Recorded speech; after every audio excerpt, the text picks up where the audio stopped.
Okay. Good afternoon, everyone. This is Senate Education on Wednesday afternoon, January 27th. We are going to spend today looking at S16, which is an act relating to the creation of the School Discipline Advisory Committee. We have a number of witnesses, but we're going to start with the lead sponsor, Senator Sears, the senior senator from Bennington. Thank you, Senator. Senator Campion, thank you very much. Well, thanks for being with us. Thank you for having me. And it's nice to be in the Education Committee Zoom room. Yeah. We just thought if you would like, as usual, I know quite a bit about this work through you and you filling me in over the years but please go ahead. Continuation of work to understand school discipline and the use of expulsion and suspension. Over the years, there have been many studies done, mainly one in Texas, that looked at the schools to prison pipeline and found an extremely unfortunate the correlation between school suspension, expulsion, and prison time, and particularly in minority groups. And as I've met with people, particularly around the country, that study was done by the Justice Center, Council of State Governments Justice Center, and being a member of the board, we heard an awful lot about the study as it was getting put together and everything, and looked particularly at Harris County, which is Houston, I believe, Texas. My first boss said to me, you first have to recognize you have a problem before you can solve the problem or even get to the problem. So I think admitting we have a problem is goal number one of this bill. And that is gathering data regarding school discipline and race and ethnicity and other factors that go into it. And then hopefully that data would guide policies on how we deal with school discipline. I dealt for about 40 years with kids who didn't like to go to school. And they had a variety of reasons. Many of them were extremely intelligent, but many of them would prefer to get suspended when they could go out and basically do whatever they wanted. There was nobody at home to tell them what to do. And they would prefer that to an in-school suspension, for example. Many would prefer an expulsion. Get me out of this school. So I think we have a long history, but it's time to get some hard facts and data behind Vermont's expulsion and suspension efforts, and then to try to develop policy based upon what we find out. Great. Thank you. And we can find that CSG study through you, Senator Sears? Yeah, although you can go on the Council of State Governments Justice Center and look at the various papers that they've put together, and you'll find various studies on school discipline and matters regarding juvenile justice. And if you would like, I can, I can't. The gentleman who did the study is no longer with the Justice Center, but they have people who work exclusively in juvenile justice, and we can get you some names and stuff. I think my only question is this: you and I entered this bill in the past. We've had these conversations. Yeah. Historically, what's been the holdup? Well,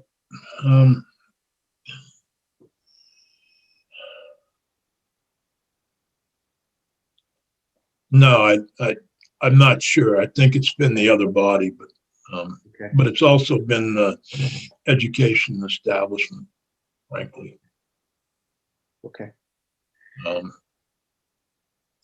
You know, and I started my program down in Bennington in 1971.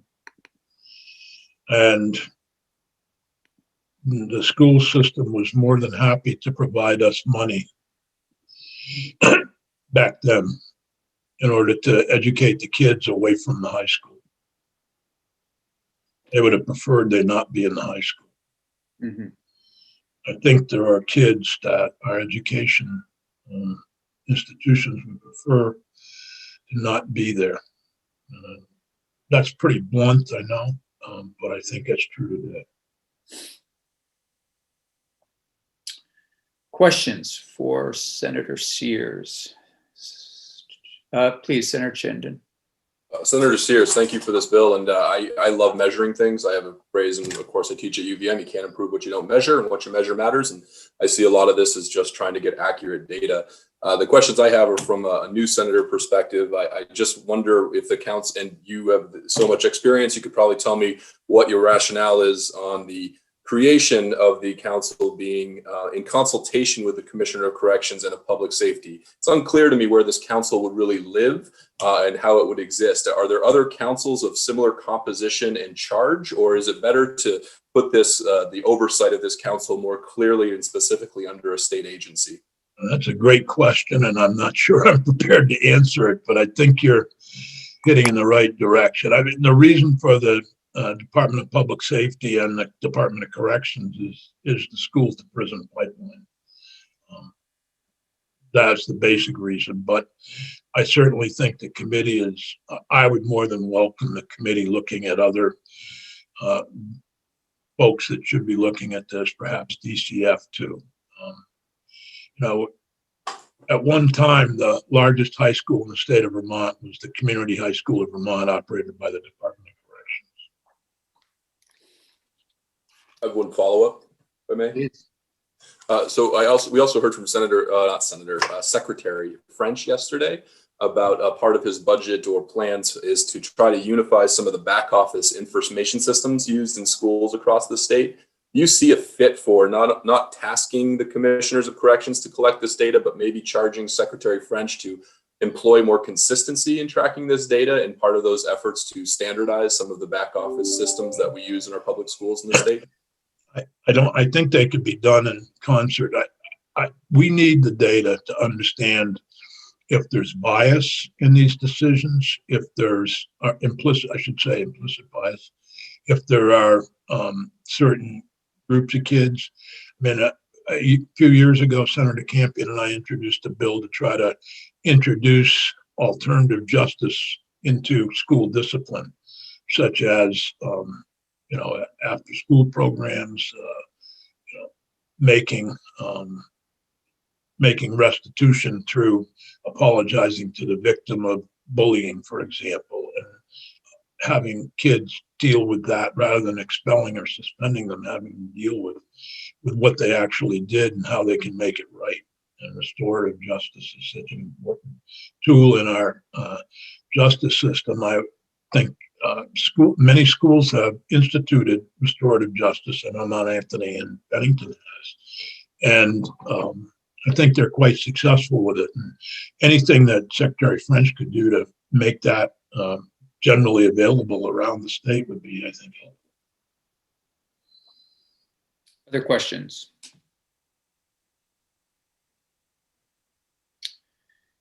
Senator Sears, thank you very much for. Well, thank you, Senator, and thanks for taking this up. Appreciate it. Absolutely. And I'll see you at 5 o'clock press conference with the banner. Yeah. No, actually, I was going to say, if you would like some help with the Justice Center, and I can see what they have on that study, but I can. Actually, that would be terrific. I think Jim may be familiar with it. I think he may have seen it years ago. Yeah, if you want to, Jim, is that something you can collaborate with Senator Sears on? Sure, I'm not familiar with it, but I'll talk to Senator Sears. Yeah, I'll try to send you a link to it. Let me look on my on the Justice Center website. Okay. Okay, great. Thank you. Yep. Thanks. Thank you. Bye now. Thanks, Senator Sears. See ya. See you later. Okay. Mr. Demaray, are you ready? I am ready. Thanks for being with us. If you would take us through the bill, Sure. bit about what it does and how it plans to do it, that would be great. Okay. I've been having trouble with screen sharing today, so let me just see what's going on with it now. But am I able to screen share? Let's see.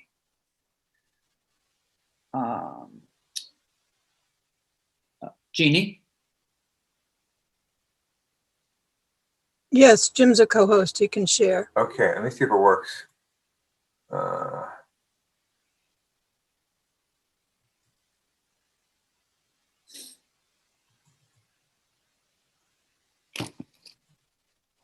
Okay. Perfect. Can you see this, Bill? Great. Okay, good. Super. Let me minimize this. Okay. Okay, so for the record, Jim Damer, that's console. We're walking through S16. It starts with a number of findings, which I won't read through, but there are two themes in these findings. First is a theme around the fact that exclusion, the suspension or being kicked out of school, both of those fall unevenly onto marginalized groups. The first theme of this is some stats around that issue. So that's one theme here. And the second theme, so you have down here on page 2, Black students, for example, their suspension rates are higher, etc. So there's data on that. And then secondly, the other theme here is around lack of data. So it points out that under 7 here, data is largely unavailable in Vermont or incomplete. And that's what leads to this language around collecting data. So we have a better starting place to deal with this issue. Those are the two themes here. I would say that these findings came out of language that was drafted back in maybe 2018. So this has not been updated, and maybe through testimony we'll find that some of this could be brought more current. But right now it is what it is, and it lists out some earlier dates here, like this one here, 2013-14. So maybe we could update that. Section 2 is the heart of this bill. So this creates the School Discipline Advisory Council, which, as mentioned, works in consultation with the Commissioners of Corrections and Public Safety.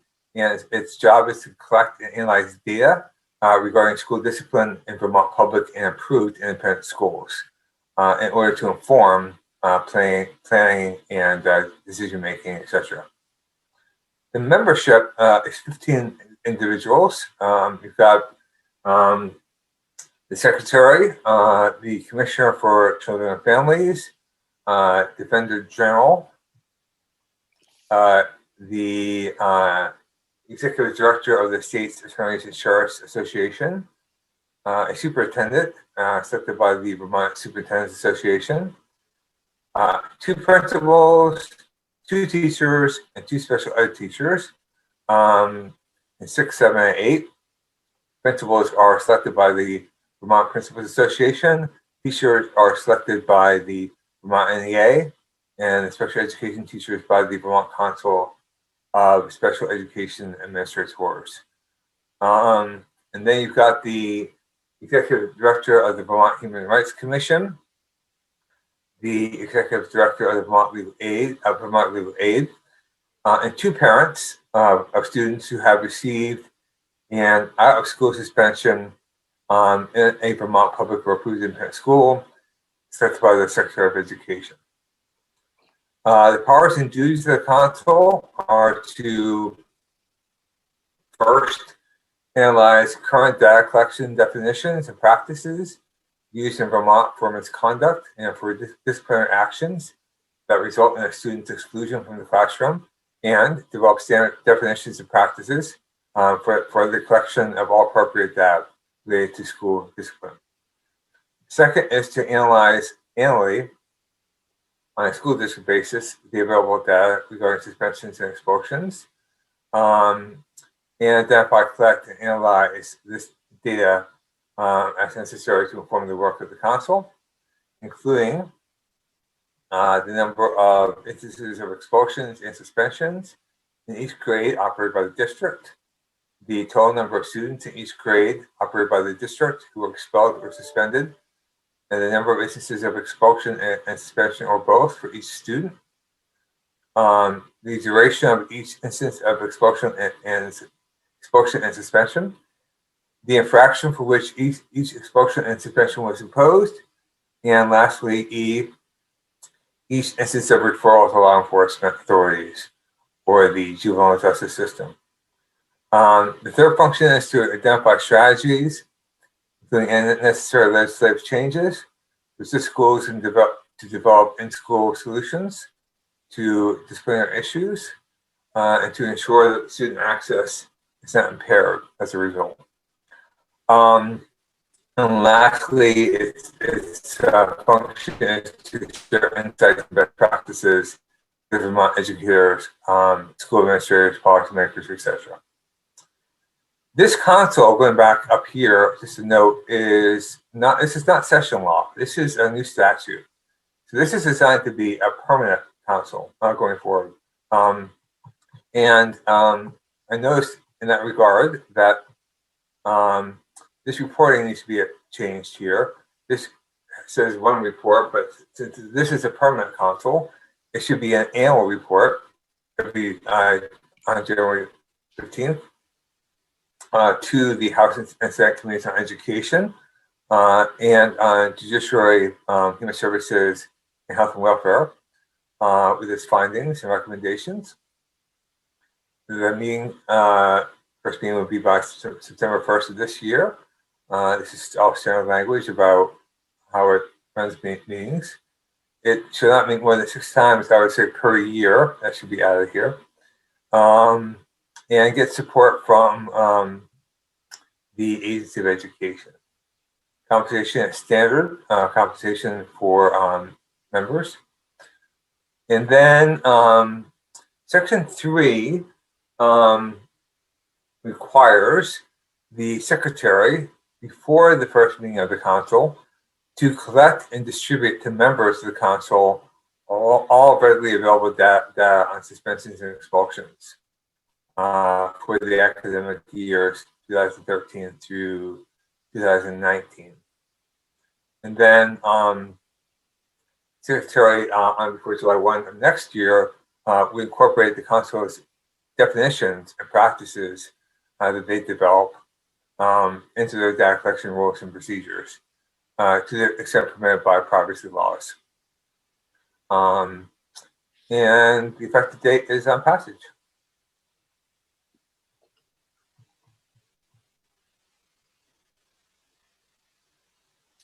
Okay. Questions? Senator Shindon. Sorry to dominate the floor today. I'm just really glad to see Secretary French here. As I read this, it seems to make a lot of sense, but I wonder if it's going to get assistance from the Department of Education, the Agency of Education, and if the Agency of Education Secretary is the one that has to follow through on all this. Is this the right structure and charge? Or as you highlighted, Jim, it seems like the language seems to have been temporal or a task force oriented with a singular report, not an annualized report. And I'm wondering if we need to rethink the structure and placement of this so that it's more permanent, and maybe that fits better as just a charge to the Agency of Education. But I'm the new guy, and I'm going to keep saying that for another month or so. And I'd love to hear Secretary French's reaction to the structure of this bill. Sure. And we're going to have Secretary French in just a little bit. But Jim, did you want to add anything at this point before we move through our witnesses? Not much. I just want to say that, as I mentioned, this being a permanent console, some of the changes have to be made in terms of reporting. You could make this a temporary console for a couple of years. I mean, that's your choice. But right now, it's framed as being a permanent in statute console. Senator Perslick? Yes, I just need to switch between screens here. When we talk about a public school in section 3, line 9, does that automatically mean approved independent schools, or would we, if we wanted to include those, would we have to say that, or are they captured by public school since they get? They are not captured by public schools. So when you're referring to an approved independent school, that has to be separately mentioned. Okay. Something to consider later. Thank you. Yeah, just following up on that, when Senator Sears introduced it, or perhaps it was when you did, Jim, are independent schools part of this? They are. So I'm looking at page 4. So the charge of the council is to collect and analyze that, etc., regarding school discipline in Vermont public and approved independent schools. So it's covering both. Senator Perchuk, did you have a follow-up? Well, yeah, that's why it stood out to me that we didn't list them in this data collection part. I'll go back through and see, especially in some places, maybe not others. I'll check and see. Okay. Senator Terenzini.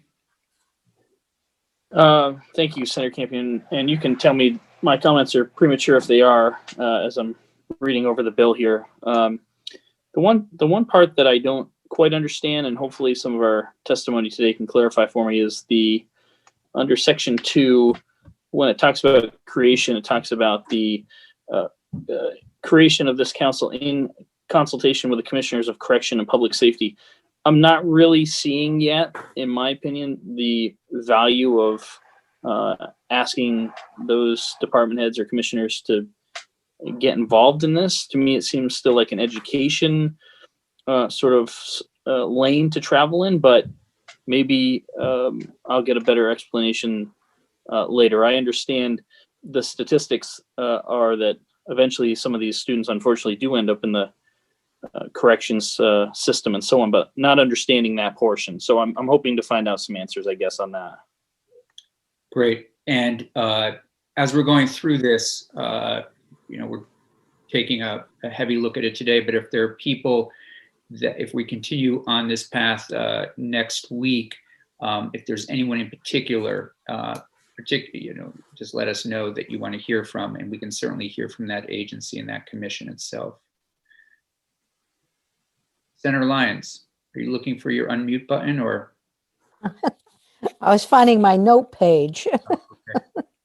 No, I don't have questions. I'm waiting to hear the testimony, but I'm always hearing concerns from school folks about the burden of human services and needs in school systems, and how this is not, this is what I hear, this is not what I believe, that teachers are overwhelmed with having to deal with all kinds of human service issues.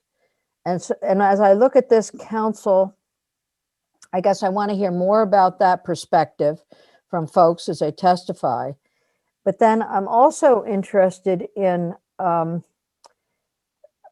guess, what is the purpose of the council? Is it for prevention? Is it to improve school culture? So for me, there's a little edge to the council, and I guess it might relate to the comment that was just made about having corrections involved. So I just like to see how this all sort of sugars off as we hear testimony. Yeah, it's a good point. Anything else for Mr. Desmarais before we move on? Okay.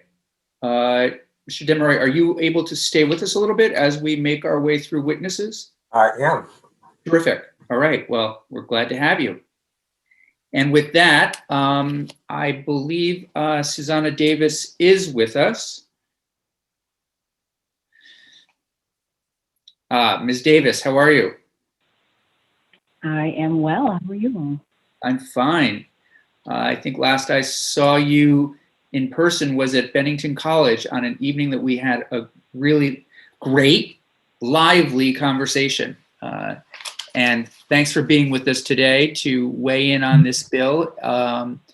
And I think this may be one of hopefully several times that we'll partner with you and look to you this year as we make our way through a number of different educational bills and fronts. One of the things we started talking about a little bit about last week, which I know we'll engage you on, is civic education. But for today, we are talking about this school discipline council and S16. So if you don't mind, just introduce yourself, tell us a little bit about your role, and then if you would be so kind as to respond to the bill. Great. Buenas tardes, everybody. I'm Susana Davis, the Executive Director of Racial Equity for the state of Vermont. This is a role that was created by act of the legislature in 2018. I was appointed at the very end of I began at the very end of July 2019. So I've been here for about a year and a half.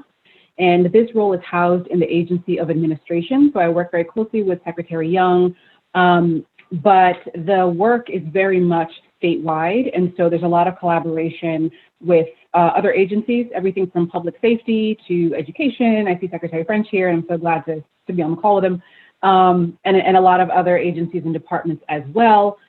The statutory duties outlined for this role include conducting a top to bottom org review of all three branches of state government to identify systemic racism, overseeing the statewide collection of race data, developing performance targets and metrics, developing and conducting trainings for all state agencies, etc.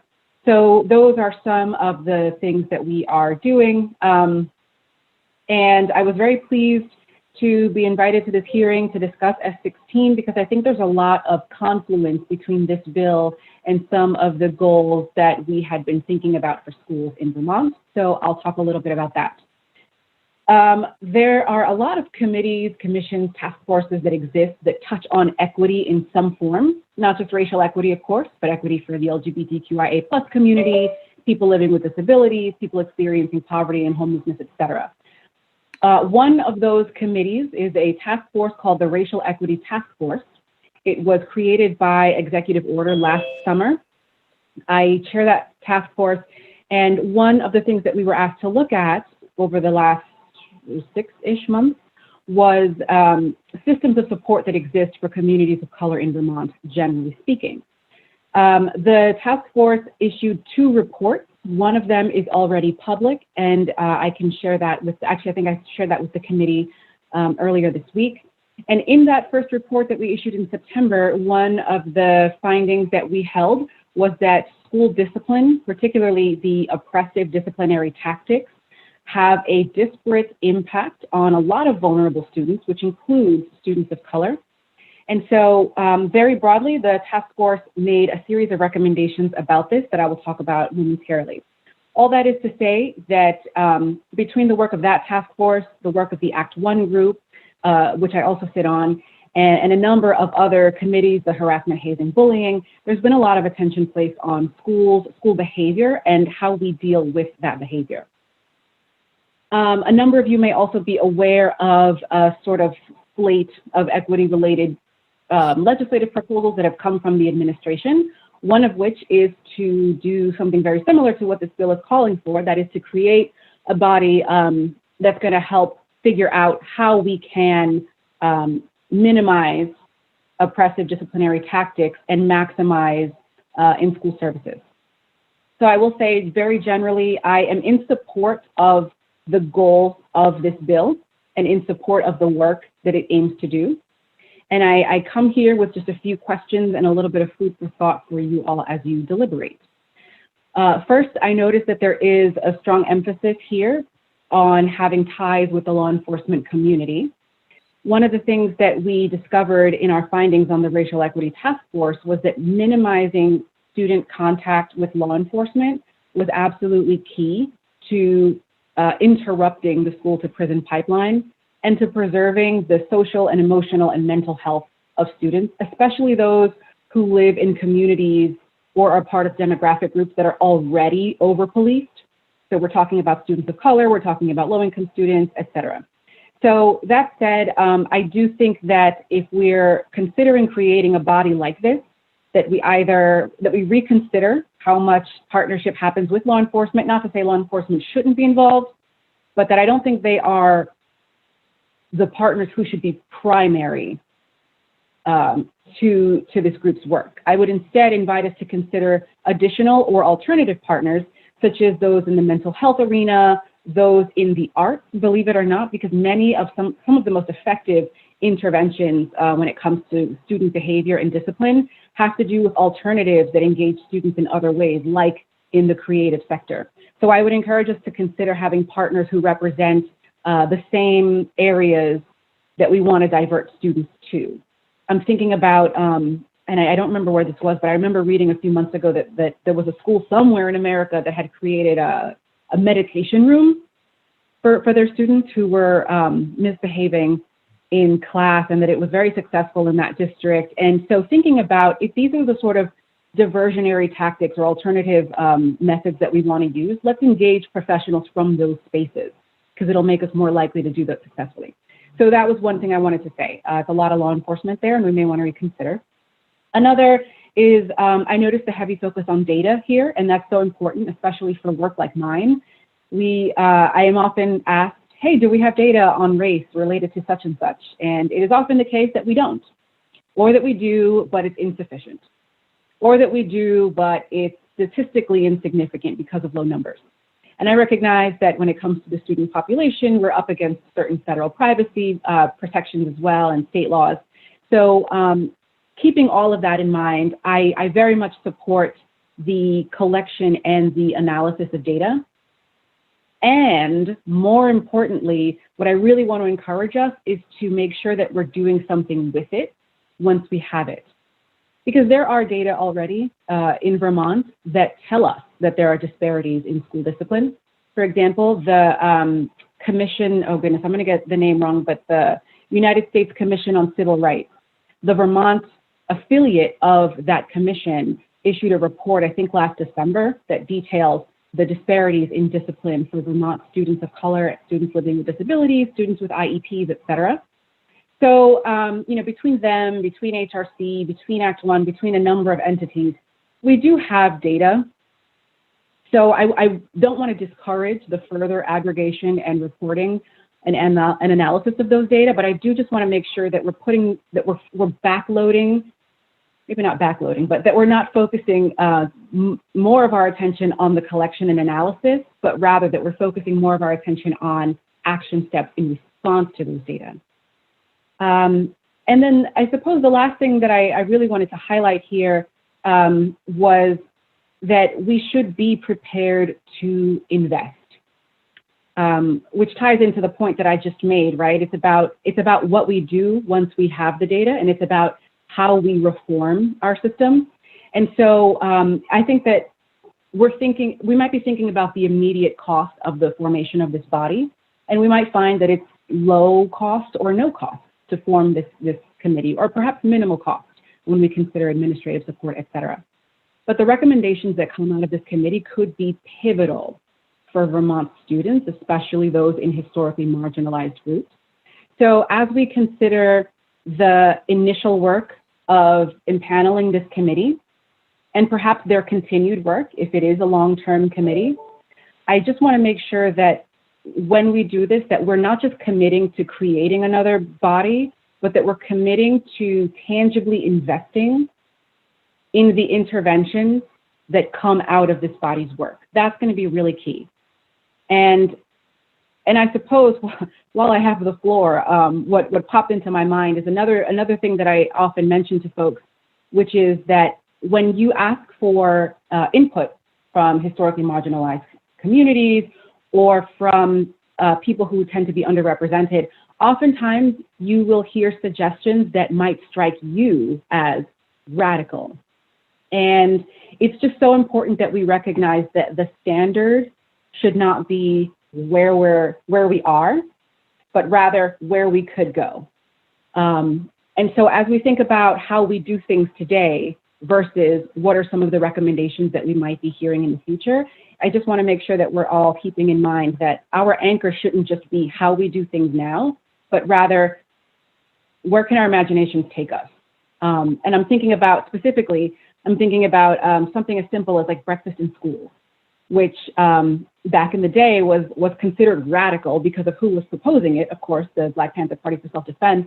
But once we saw the impact on students, on their nutritional health, on their family wellness, on their academic outcomes, the fact that it reduced aggression and punishments in schools, the fact that it fostered better learning, et cetera, once we saw those undeniable numbers, then suddenly breakfast in schools was no longer a Black Panther Party for Self-Defense thing. It really came onto the radar of public nutrition, public health, public schools, and suddenly it wasn't radical anymore. Now it's considered basic and necessary. And so as we continue in this work, I want just to remind us that one, we should be prepared for the down the line investments that we're called to make, and two, that we should keep in mind that those recommendations may not be what we're accustomed to, but may absolutely move the needle for students in Vermont. So before I ramble for too long, I'm gonna stop there. Thank you all for your time. Thank you. Committee questions, and if you don't mind, I'm just going to kick it off with, around the data, do you believe that we already have enough data out there to start to be making some of the changes, or is there indeed more data to be collected? Because I think the answer. Go ahead. Sorry, I was just going to say, I think the answer is both. Okay. We certainly have enough to know that there are disparities and to identify the student groups experiencing those disparities. And we are also in some ways limited by lack of data or lack of ability to report them publicly. Mm-hmm. So there's always work that we could do to expand the data collection and analysis, but I think that we still already have enough to be able to act on.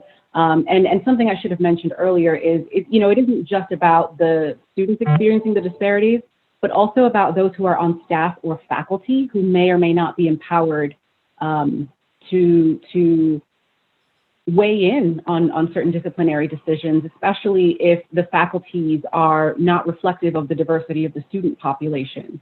So, for example, data show us time and time again that when faculty mirror demographically the student population, faculty tends to have higher expectations of students. They think more critically about students. They think twice before recommending more punitive measures. So really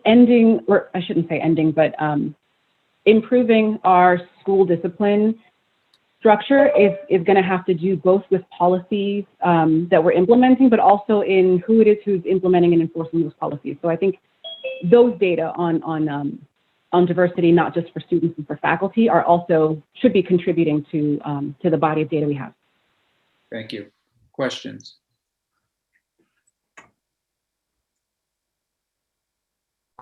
Terrific.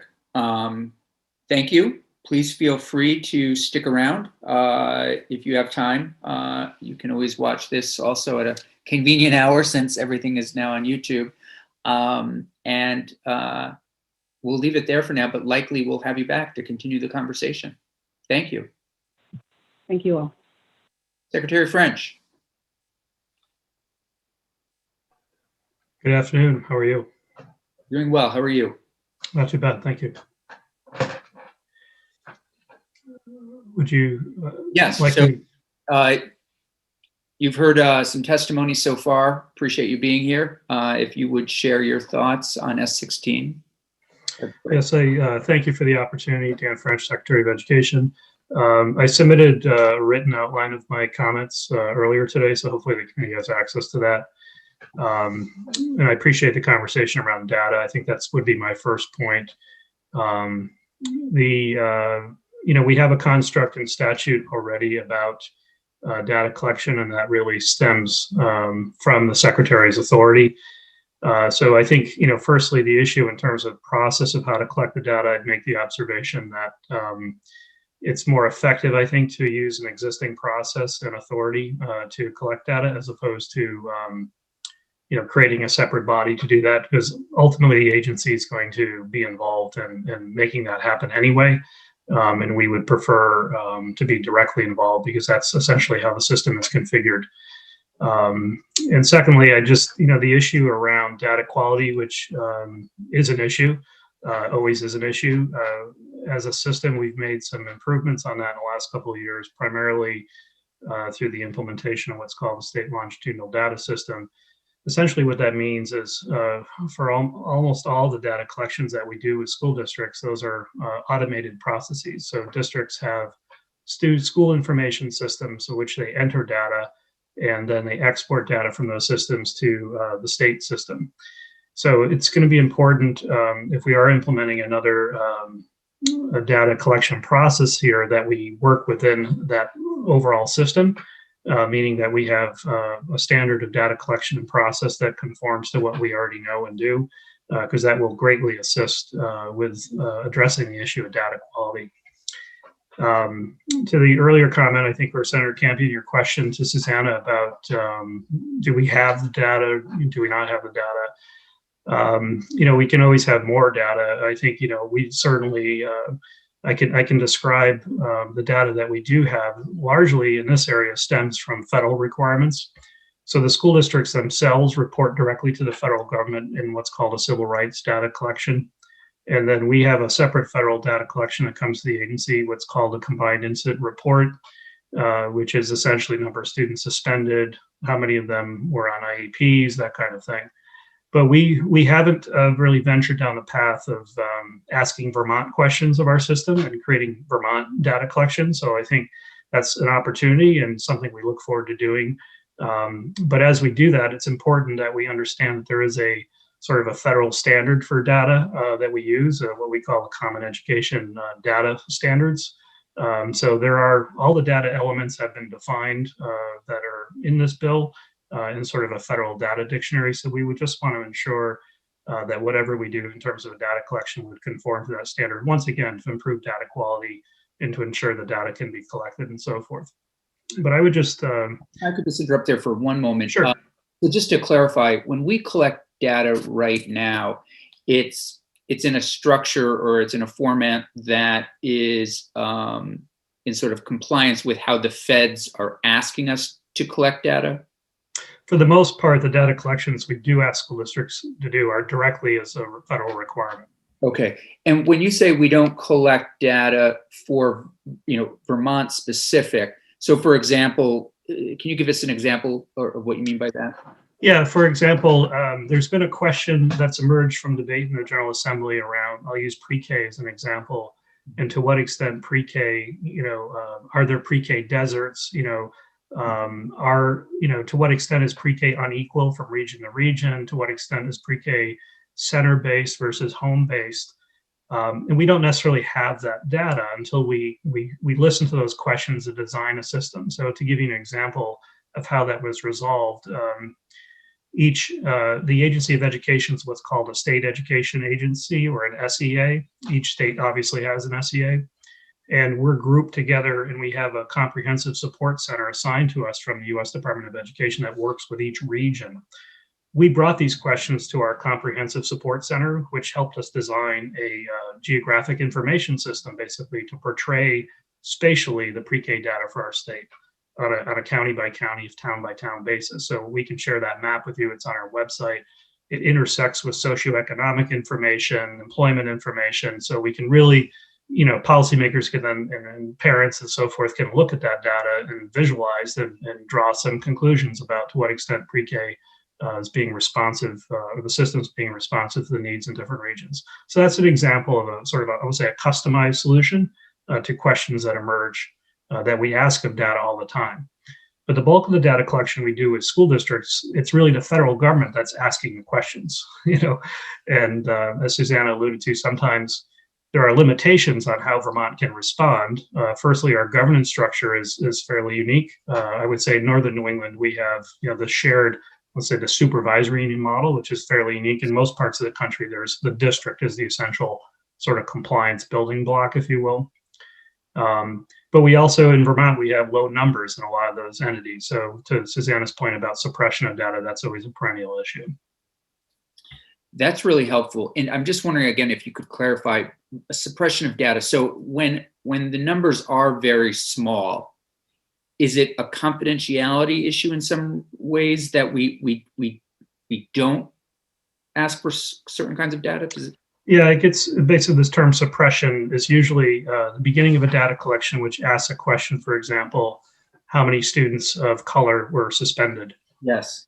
And at some point, that's a filter gets applied generally through what we call FERPA, or the Family Education Rights Privacy Act. So the point of logic there would be, to what extent would that data lead someone to be able to do personally identifiable conclusions? So if, for example, there were only 2 people of color in a school and there were 2 suspensions in a year, someone might be able to infer who got suspended, and that would be a violation of FERPA.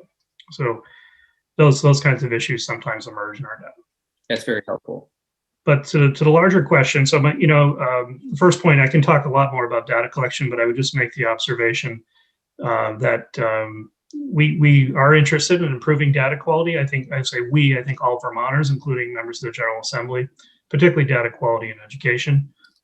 We've done some work in this area in terms of automating our processes, and really in a good place. And I think the pre-K map's a great example of using modern visualization tools to be able to answer questions that people have of the data.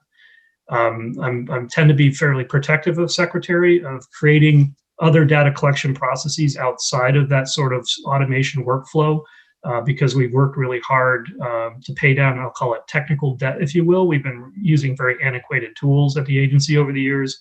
We've made some great strides using modern tools. So anytime we create a new data collection process, I want to make sure it can exist within that workflow, because we've built a data division in the agency with data scientists, and they're great folks. Love to have them come in and testify at some point. But anytime we take them away from doing that modernization work or the required work, it distracts us from our ability to continue to improve our abilities in data reporting. So I would just sort of call that out as one observation of this bill, that I would recommend working with the existing statutory structure, which is to, if we think we need more information, if we think we need more reporting on data, I would encourage the General Assembly to direct the Secretary and therefore the Agency of Education to do that work. Certainly, we welcome the opportunity to work with stakeholder groups to design a data collection if there's interest in those asking those questions, particularly from disadvantaged communities or folks that have been disenfranchised in some of these processes. That's exactly what the data collections are for, and we would welcome the opportunity to work with folks to design a data collection. But my point would be that the agency is really the apparatus that we have in state government to implement any data collection. It's a distraction to have another entity doing that, and I think it ultimately undermines our data quality. The second point I'd make about the bill, which is I should have said in my introduction, we're supportive of the bill.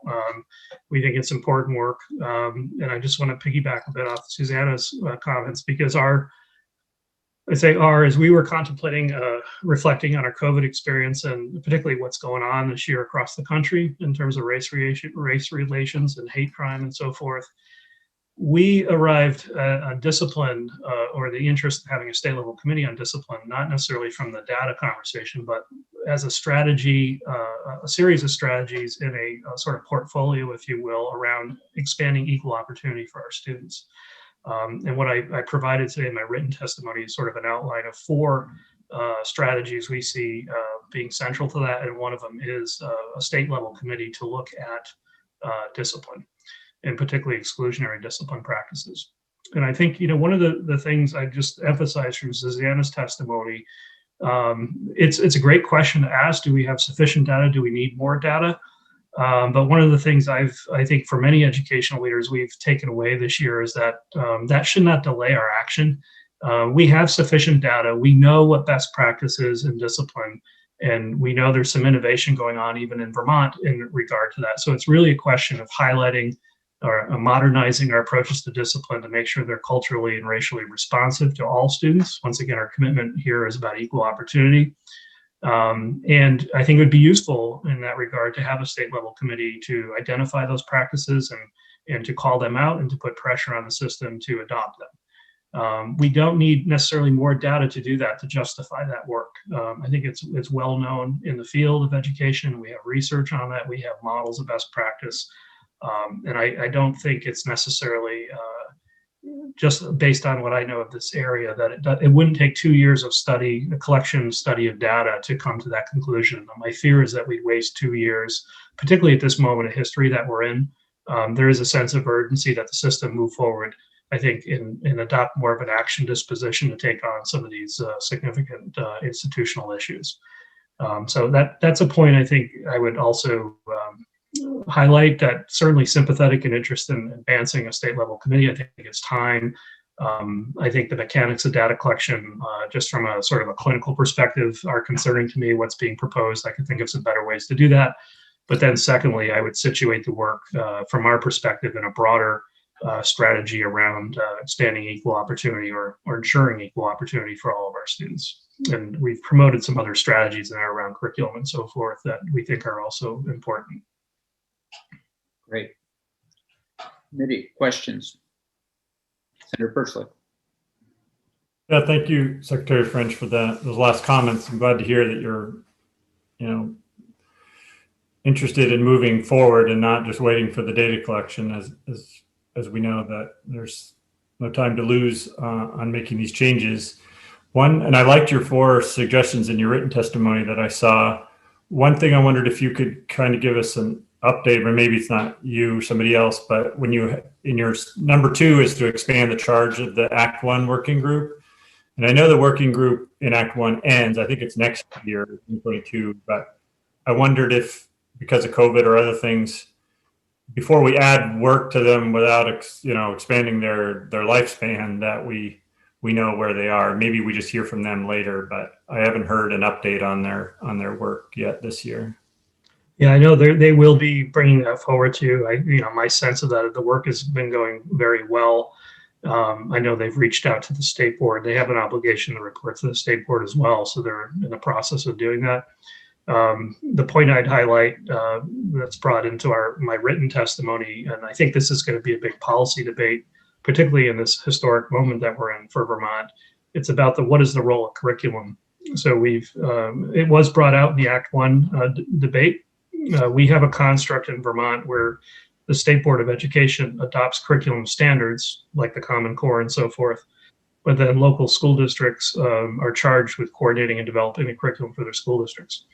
And I think what I've noticed, particularly with the Act 1 conversation, there's an interest in going further than just promoting standards, that people actually also want to get into this issue of curriculum appropriately. We see that with the civics education conversation that's emerging now as well. So I think, we have to be cautious about that to a certain extent. We don't want to see curriculum necessarily overly, let's say, influenced by a political conversation. On the other hand, there is a need, I think, to perhaps be more forceful, particularly in some of these areas. So I think the compromise that we're promoting is this idea of a model curriculum. So the state responsibility would begin to be to promulgate model curriculums that districts could use, at least as a starting point, so that each school district isn't necessarily starting from scratch. And we would, I think when I say we, meaning the agency, would be the conveners of that conversation. So we could bring together stakeholder groups around different curriculum areas and say, here, beyond the sort of the next level down from standards, here's a curriculum framework for a specific area. Once again, it's not unusual for states to provide that role in other locations. And I think some of these conversations, because of their importance now, will generate some interest in seeing the state produce model curriculum in some of these areas. So I think that's what we're promoting, sort of at the beginning of that conversation. Okay, great. And I see Ms. Garces is here, so maybe we'll hear from her. I'm pretty sure she's the chair of that working group. So thank you. Are there any other questions? Senator Hooker, please. Thank you. Secretary French, your number 4 in your testimony is a task force on school discipline reform. Would this be instead of, is this incorporating what this bill proposes? And would this be the AOE's answer to what the bill proposes as far as a council goes? Yeah, we haven't done the crosswalk. I would just observe their parallel ideas. We, once again, starting internally and working from Susanna's work broadly in state government, acknowledging that we would benefit from having a task force on this area. So I would just observe they're very similar concepts, perhaps, starting from different places. I see Senate Bill 16 is emerging from a question about data. What data do we have? What data don't we have? But I think there's mutual interest in convening a state level entity of some sort to be a convener of this conversation and to advance the conversation towards action. So I think there's plenty of opportunity. We haven't done that crosswalk. We're happy to do that, whatever we can do to help the bill get through. But I would just observe this was sort of our thinking. It wasn't as a reaction to Senate's Bill 16. It's just we had been working independently on this. Okay, and can you just comment perhaps on the intersection between AOE and corrections or law enforcement? Yeah, once again, we did not contemplate that in our approach. We see that, I think someone had mentioned previously, asked the question, what is the connection? From our perspective, from an equal opportunity perspective, and particularly an interest in moving districts towards an action disposition on this, we didn't make the connection to other agencies. Perhaps that could be accomplished through the task force membership, but we saw the task force members really being more representative of the broader community and stakeholder groups, including educators, but also parents and so forth, not necessarily from other areas of state government. Thank you. Senator Chittenden. Secretary French, I recall you speaking yesterday about the budget, and I heard you say something about standardizing back office software for public schools. If I'm remembering incorrectly, please adjust my thinking. But do you see that as an opportunity to integrate some of the standardization that this bill is calling for when it comes to tracking these things in conformance with what we're reporting to at the federal level, but also enabling some statewide or state to Vermont specific tracking? Yeah, I appreciate the question. It's important, I think, to acknowledge that there's a couple of variables driving what we call modernization.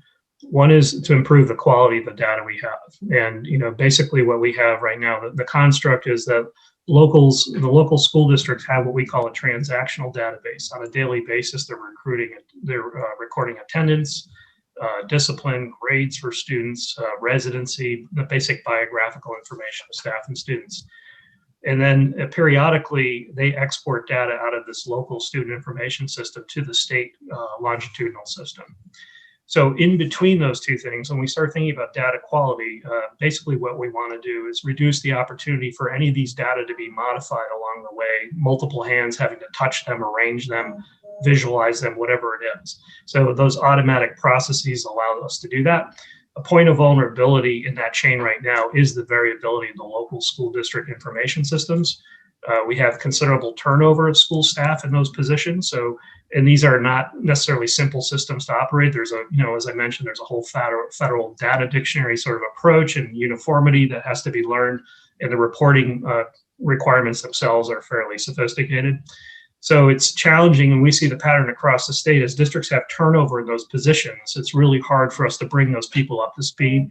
So we think an important strategy would be to introduce a state level student information system that can be used at the local level. And then the state basically functions on a level of extracting data on the backside of that system. There's no more exporting, if you will. We all live in that ecosystem. It's a model that's done in many states. This initiative is just an example, I think, of good questions policymakers and stakeholders should be asking of the education system. And our inability to produce quality data should be a sign that that's an issue per se. But I would disagree with the proposed solution here, which is to create another entity, to create a manual data collection process where we should be putting pressure on this automation process and ensuring that whatever we ask of the system at this sort of moment where we're trying to build that automation for our long-term goals, that it doesn't distract us from that mission. So I would encourage us to ask the questions of the data, and I'm very interested in trying to respond to those questions through a design process. But I also don't want to be distracted from that modernization work, because that just sets us back. Every time we have to do a manual data collection of the system, it diminishes our capacity to make progress and improve what is our overall goal. Other questions? Mr. Secretary, thank you so much for taking the time again today to be with us. And thank you again for yesterday, which was incredibly comprehensive and helpful. And we'll look forward to continuing our work with you on this as we move forward. Yeah, thank you. Appreciate the opportunity. Thanks, Mr. Secretary. Amanda, I apologize for calling you by your first name, but I would love to know how to pronounce your last name before I butcher it. I appreciate that, Garces. Garces. Great.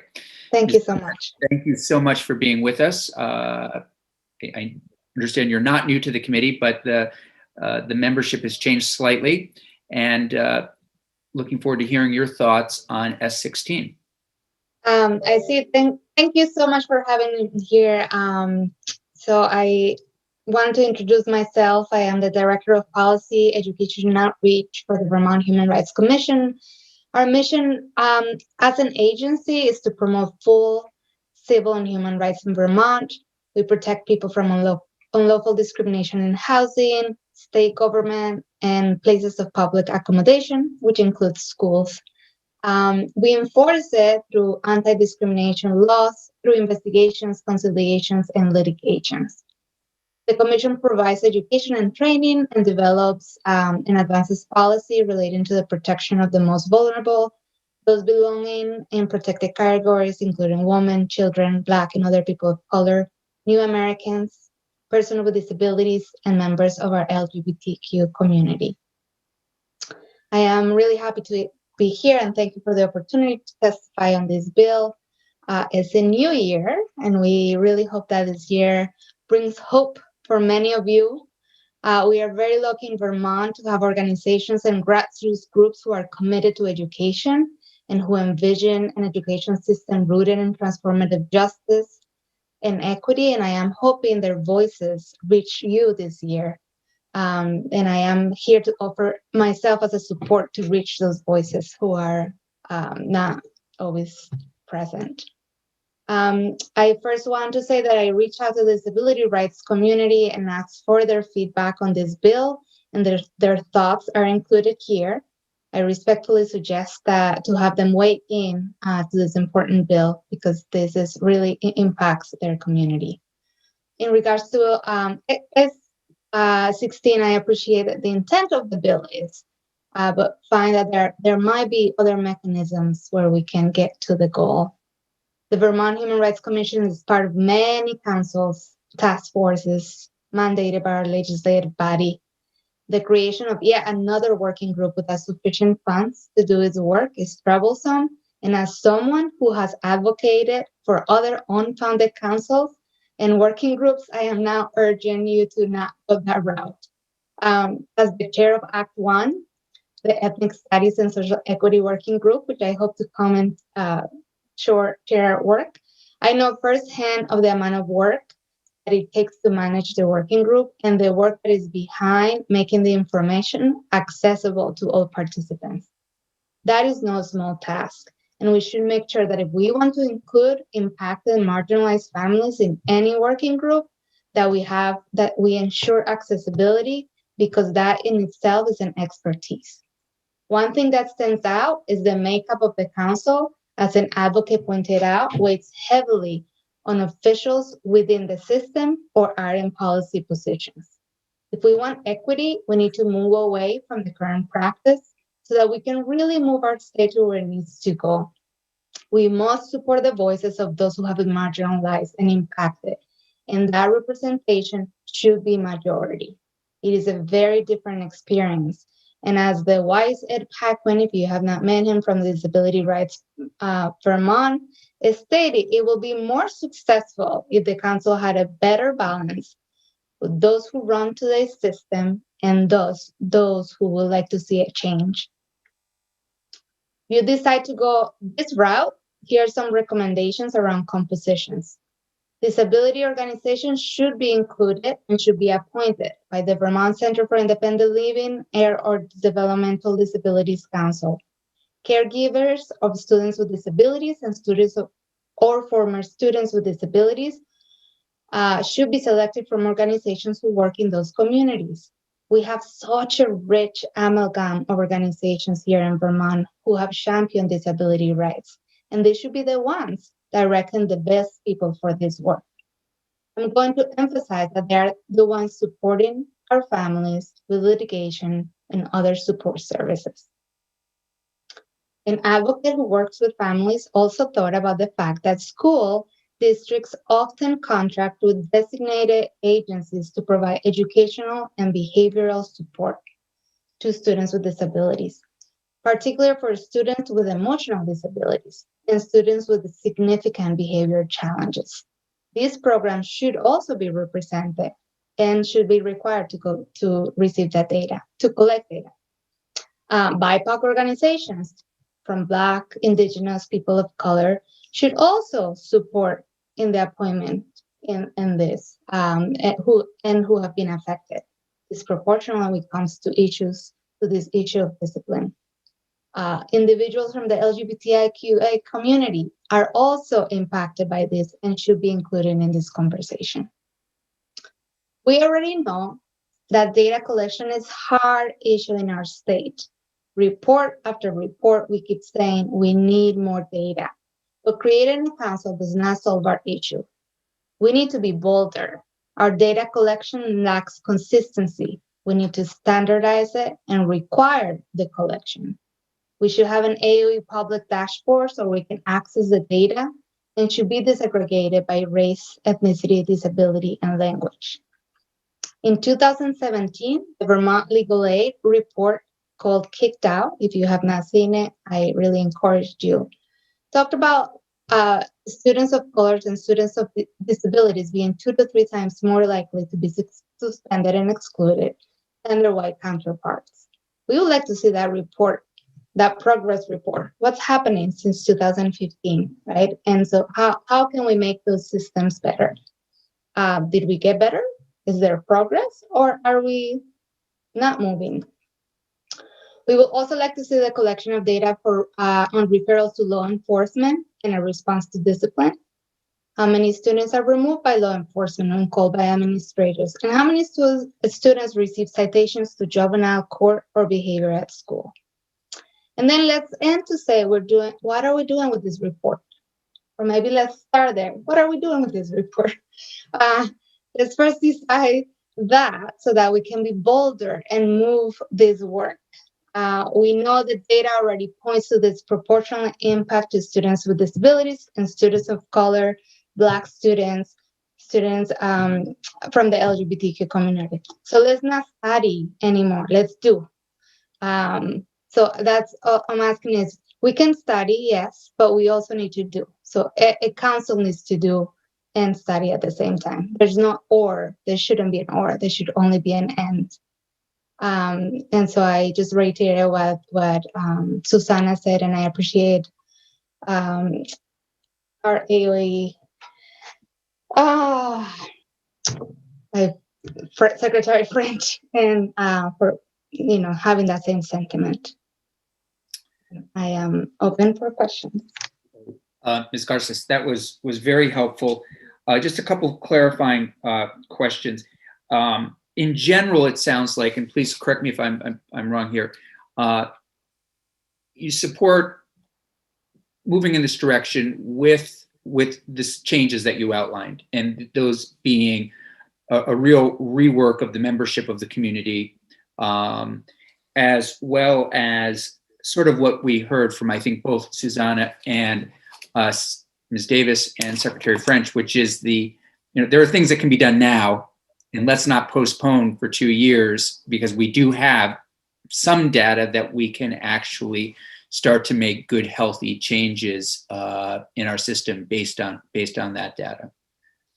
Yes, I think that what I'm saying is that if you choose to go this route, these are the recommendations that I'm making.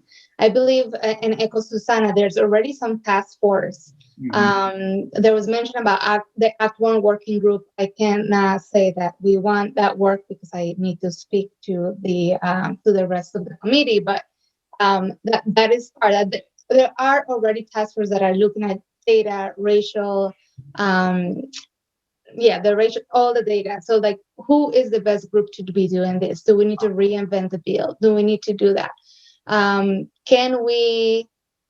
What are the systems that are already in place that we can move forward? Because there are many reports that have been submitted, which Susanna mentioned some, that already specifies some of the data that we need to look and strengthen. And that there is two basic principles right now. We can collect all the data, but if we don't have uniformity and if we don't have consistency, then it's going to be flawed data again. And then we're going to keep going on that route. So how can we make our systems better and so that we can move the work forward? And is this the right team of people joining the, is this the right group? So if you choose to go, these are my recommendations. Like, let's bring all the people that are impacted so that they have a voice. The people that are doing the work so that they have a voice, and let's balance. This is one of the most important things of Act 1 is that there is balance between the people that are in power or in the systems and the people that are out of the system. And there's a mix. Great. Questions? Yes, Senator Persley. Yeah. Thank you, Garces. It's great to see you in the committee again, and looking forward to maybe in future time just hearing an update on Act 1 and the work that you've been doing there. But have you seen Secretary French's testimony and his 4 recommendations? Have you seen those yet? No, I did not, but I did hear his testimony. Okay, because there's one in there about expanding the Act 1 working group. So we can hear from you later, maybe when you're in, just with that hat on, what you think about that. And sort of similar to that, I wondered what you thought of you're not your working group, but that working group taking on some of these things. And because how you opened up is like, we don't really need yet another group, which often, like you said, we want to include these people that have been marginalized, but then it's hard for them to participate because of those issues.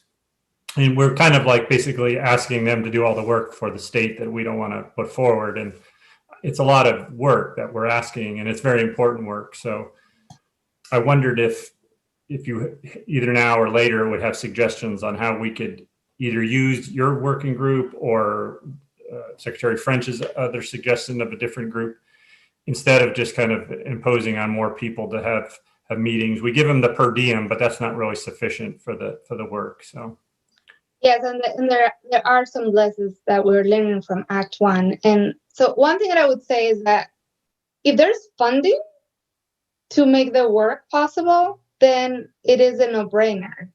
Put the funding. So right now, we should all be thankful for the HRC for allowing me to do the amount of hours that I'm putting on Act 1. My co-chair, who was appointed by the Vermont College for Ethics and Social Equity School, is doing tremendous work. I apologize that you guys have not seen the report. There must have been a mix between the change of committees. But we just submitted a report, Act 1 just submitted a report last month, and we are asking for appropriations because of the amount of work. Because the accessibility piece is really hard. We are looking at statutes, we're looking at data, we're looking at things that, not everybody understands. So how do we have a meaningful, response? They're subjects of their own reality. They are sharing their expertise of life experience, and we give them a statute that I can't even read. So we have to translate that, right? To say, this is what we're doing. So the same thing for this committee, I would recommend, like, if we're bringing in people, let's make it accessible. That means we need to hire someone with that expertise. There are people that do that for a living. They translate materials. They work with our disability community. And so, like, we are trying to develop all these documents that we're putting in, like, different, not even languages, but different, like, making it 3rd grade level, which is not a small task. So, like, it's like all this work that comes when we decide as a state, which I really appreciate, that we are going to include impacted members of our community in these really big policy decisions because they have been marginalized for so long. We're going to give them the voice and the work, but then there's no funding for the work. So that makes it hard. So I am very fortunate to have a working group like the working group that we have. And Susana's it's in that working group that's doing amazing work. And so, like, I want to see that as a model. I was like, okay, here's this group that's really doing good work, that is collective, that is, and how can we translate to this other group that has an imbalance of power already, imbalance of voices, and that it's not like doing that extra step. So like, let's make it right. That's what I'm saying. The long answer. Great. Thank you. Thanks for joining us. And Thank we you. look forward to having you back in soon to go over the Act 1 report. Thank you so much. Thank you. Mr. Fannin. Good afternoon, Mr. Chair. Jeff Fannin for the record from Vermont NEA. And thank you for giving me a few minutes here today to talk with you about S16, what I refer to as a School Discipline Advisory Council bill. And it was great to hear Susanna, Secretary French, and Amanda's testimony. All three were very good, and I'll try to alter mine to improve upon mine in the wake of theirs. They were all very impressive. Before I begin, though, I just want to acknowledge again that we're still in a health pandemic. Teachers, educators are still working remotely in some cases, hybrid. A lot of them are in person. Most of them are still showing up to school in person. I see Senator Terenzini with the young child there. It's a diverse, rich year. I'll say it that way. And the public school employees are doing their best in a challenging environment in a health pandemic. They've stepped up in magnificent ways along with their school leaders to make sure the kids are educated, to make sure that they are fed, and their social emotional needs are met. So a lot is going on in schools right now.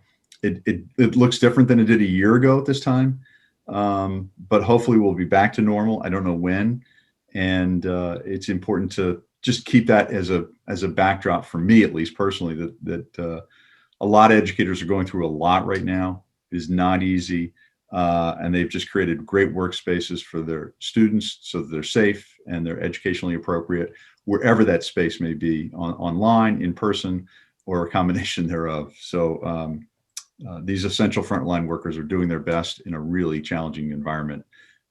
So I'll stop there, but just that's always a backdrop for me. So thank you.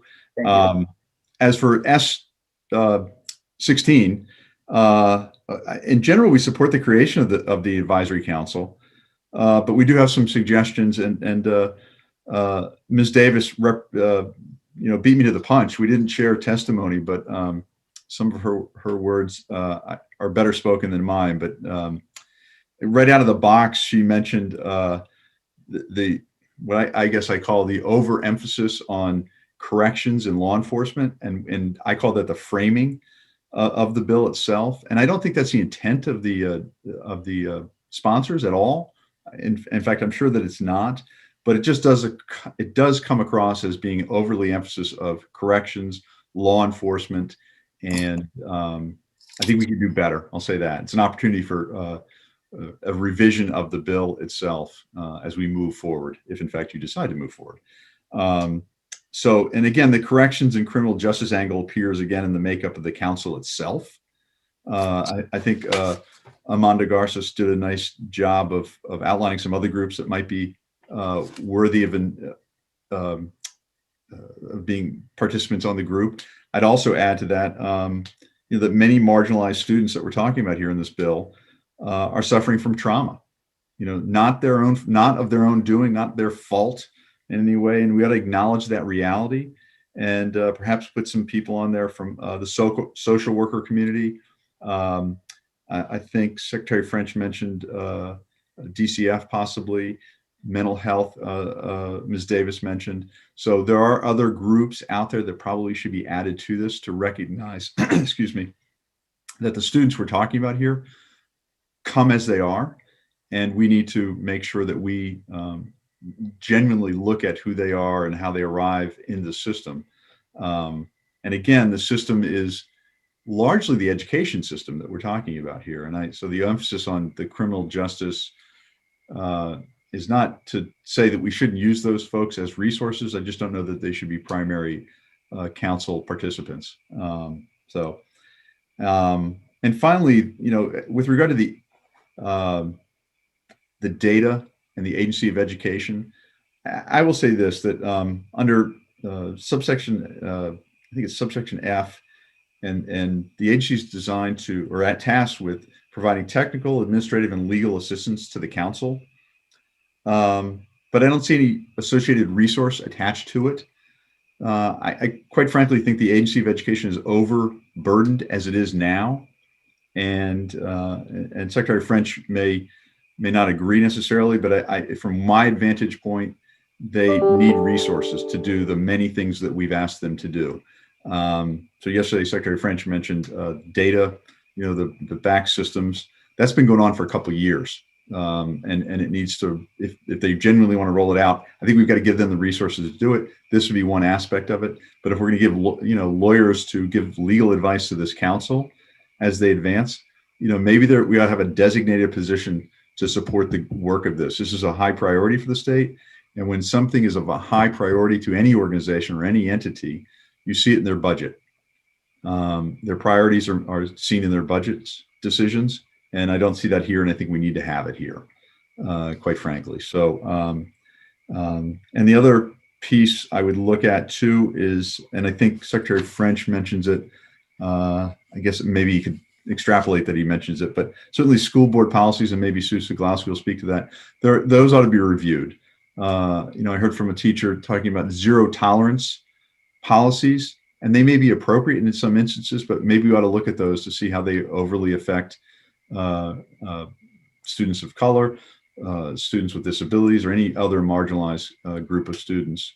So school policies also weigh into this, and I don't see any mention of them anywhere, but I think that, it's certainly worthy of a good idea to look at. So with that, we do think there's a need for data. Data does help and guide our decisions, and it's been, there's a lot of it out there, but there is a lot, as Secretary French said, that we can't see because of the small numbers. And so we need to figure out a way around that, if you will, to genuinely address the underlying concerns. So with that, I will stop and take any questions you may have, and happy to be here today as well as later in the future if you think necessary. Questions? So I'll just say, I mean, it was very helpful. I mean, it seems, there are definitely some common themes coming up that, you mentioned or reiterated around, corrections and law enforcement, the trauma and mental health representative on the committee, certainly AOE and the need for resources. All very, very, very important. Senator Lyons, please. Thank you. It's not so much, it's not a question really, but it is an affirmation of some of the things that we've been listening to. And I think it's important. I don't know what the Act One Council is, and I apologize for that, but I really don't. I've been on education, and I look forward to hearing about it. I do know that we have established a prevention chief in the Office of Administration who, when that person is hired, will be working, I would think, alongside Susanna Davis. We've also put in place a cross agency and department prevention council within the Department of Health that will be looking at trauma-informed policies to help mitigate the effects around social determinants of health and include those issues that we've been talking about today as diversity, issues around diversity and so on, and including in that mental health. So and then I hear the need for folks coming in from VCDR, the Vermont Council on Disability Rights, and we need to have DAs and SSAs involved. And then I hear that we have insufficient resources within the AOE to accomplish its goals.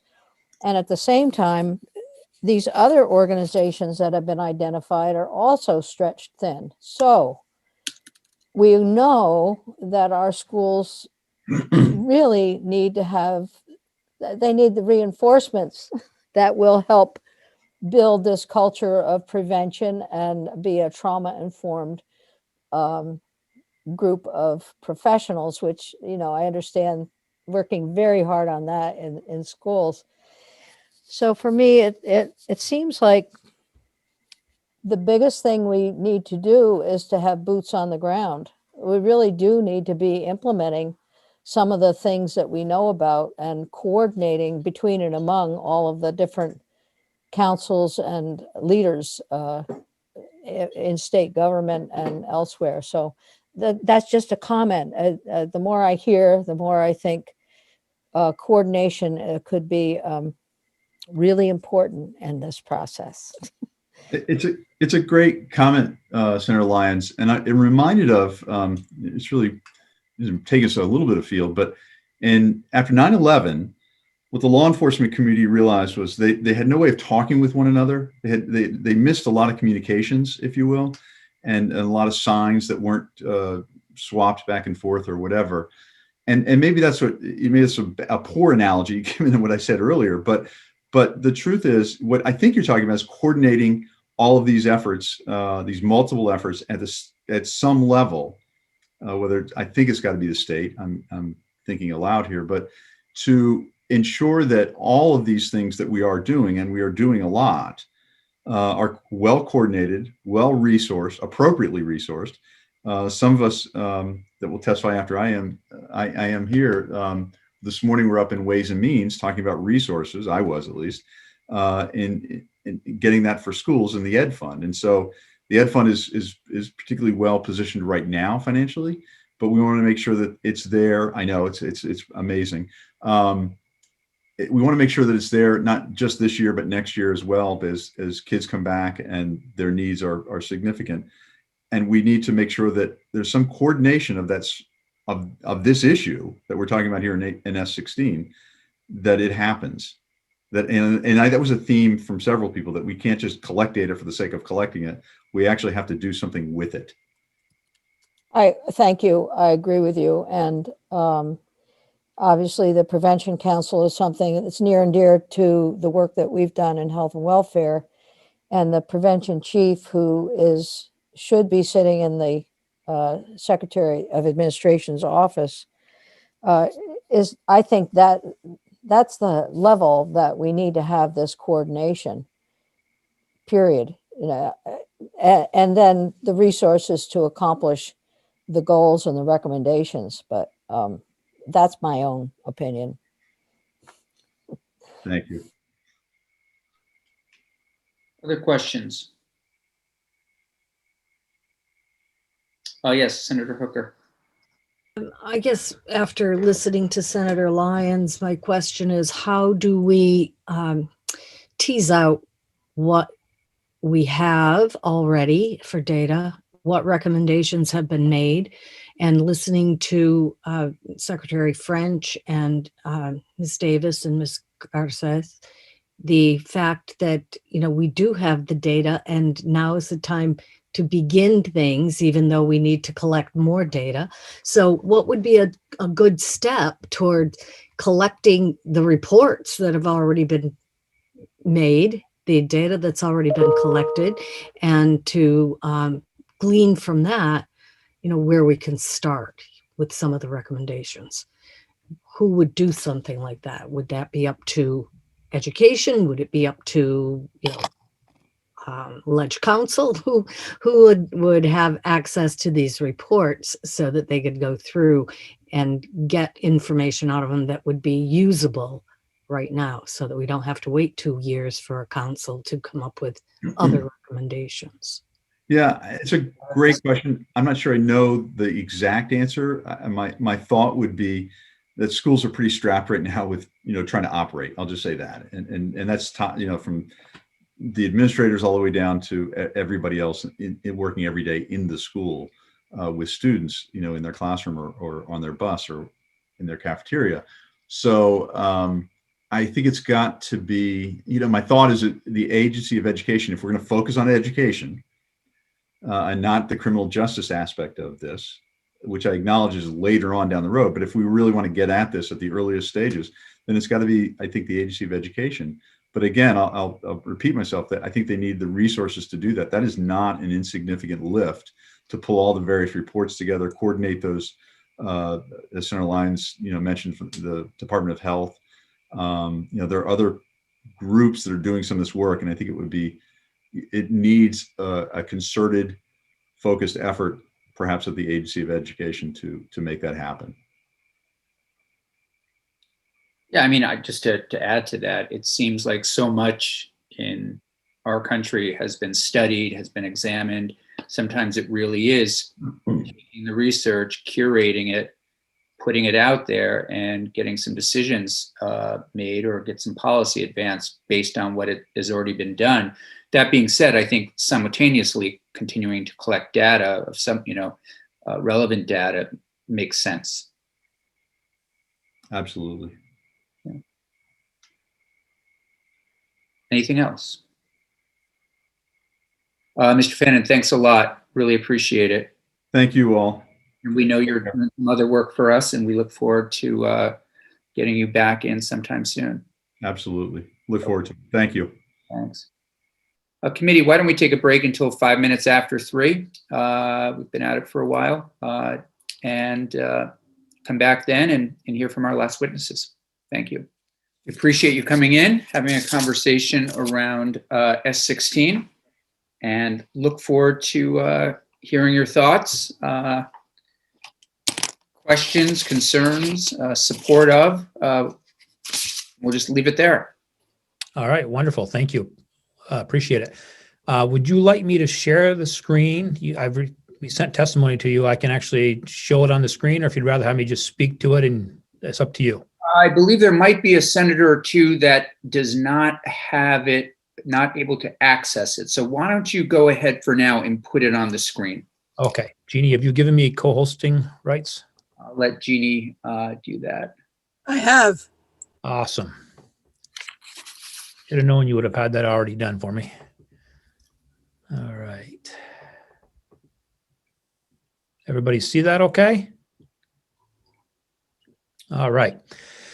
So this testimony is on behalf of the organizations at 2 Prospect Street, the Vermont School Boards Association, the Principals Association, and the Superintendents Association. And Sue, who's the Executive Director of Vermont School Boards Association, and Jeff, who's the Executive Director of the Superintendents Association, are also here to respond to any questions at the end. And I want to make special note that Chelsea Myers, the Associate Executive Director of the Vermont Superintendents Association, is with us. And Chelsea did a lot of the legwork on this and bringing the thoughts of Sue and I and Jeff into one document that provided this testimony. So I want to reach out and thank her for that. So thanks, first of all, for inviting us to speak to your committee on S16. We want to convey that our association's commitment to advancing equity in schools across Vermont is #1 responsibility.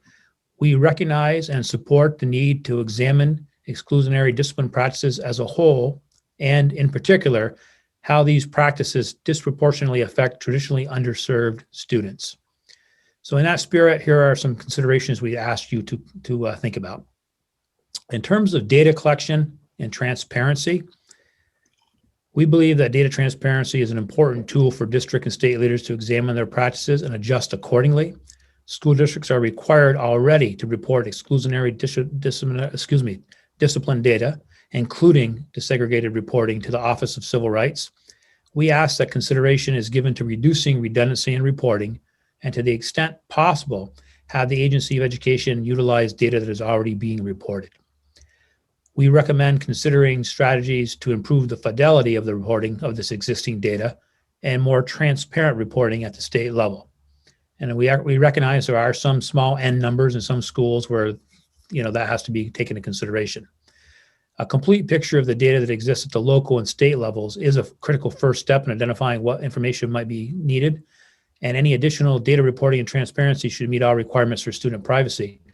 That said, we also do want to state that we don't believe we should be waiting for 2 years to take any action. We believe that there are many steps that can be taken right now. We'll talk about some of those in this testimony, and we really don't want to be in a situation where we have paralysis by analysis. Let's take steps that we know that we already need to take, and then continue to collect data and adjust as we go. So I want to draw your attention to a report out of Delaware called The Status of School Discipline and State Policy. We have the link here in the testimony for you, and I'm going to read verbatim from that. Requires the State Department of Education to compile and release an annual school discipline report that includes statewide and individual school totals for out-of-school suspensions, expulsions, alternative school assignments, and in-school suspensions, all disaggregated by race, ethnicity, gender, disability status, grade level, limited English proficiency, incident type, and discipline duration. Schools meeting certain thresholds of suspension or expulsion for 3 consecutive years must then review their discipline policies, assure proper implementation of restorative justice practices, and submit a correction plan to the State Department of Education. This approach points to the importance of coupling data collection and transparency with also appropriate and supported accountability measures. And it has an emphasis on growth and improvement rather than a punitive response. Goes along a lot with what Senator Sears was talking about earlier today with you about improvement and accountability. Any additional emphasis on data collection, reporting, and transparency should consider proper support to local school districts on appropriate use of the data and best practices for considering data to improve policies and practice. Rhode Island Department of Education provides an example of how data collected can be supported by resources on best practices. We also put a link in this document that you can look at for that connection. We also want to mention that one of the most important things is proactive support of the field. Teachers and educators of all stripes are tired. They're working through a pandemic. They're feeling a little beat upon in terms of retirement and issues around the vaccine, and morale is not real great right now. And most teachers did not come into education as mental health trained personnel. So supports are going to be really important for them if we're going to ask them to take on more responsibility in that area. So encouraging and supporting the use of alternative strategies to support students at risk for exclusionary practices is imperative. Our schools have a number of established and emerging structures that can reduce the occurrence of exclusionary practices. As a state, we think we should leverage some of the following: a continued emphasis on the importance of high-quality multi-tiered systems of support, MTSS, social and emotional learning, trauma-informed practices, positive behavior interventions and support, and restorative justice. Equity and culturally responsive practices are fundamental in the design and implementation of each of these frameworks. Like any other framework, the implementation is key, knowing the context of the children that you work with and making sure that they're culturally inclusive.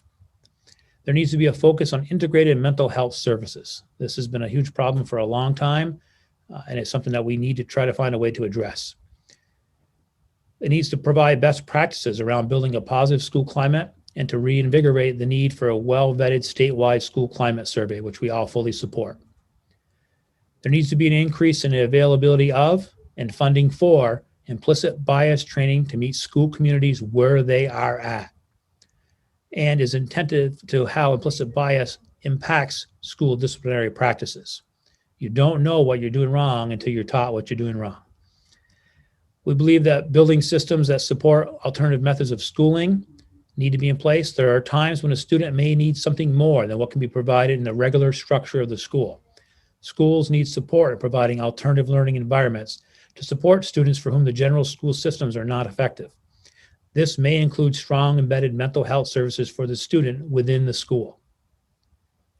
Additionally, in relationship to the S16, if you were to have a council or task force, we're recommending that representation from the Vermont school boards be included.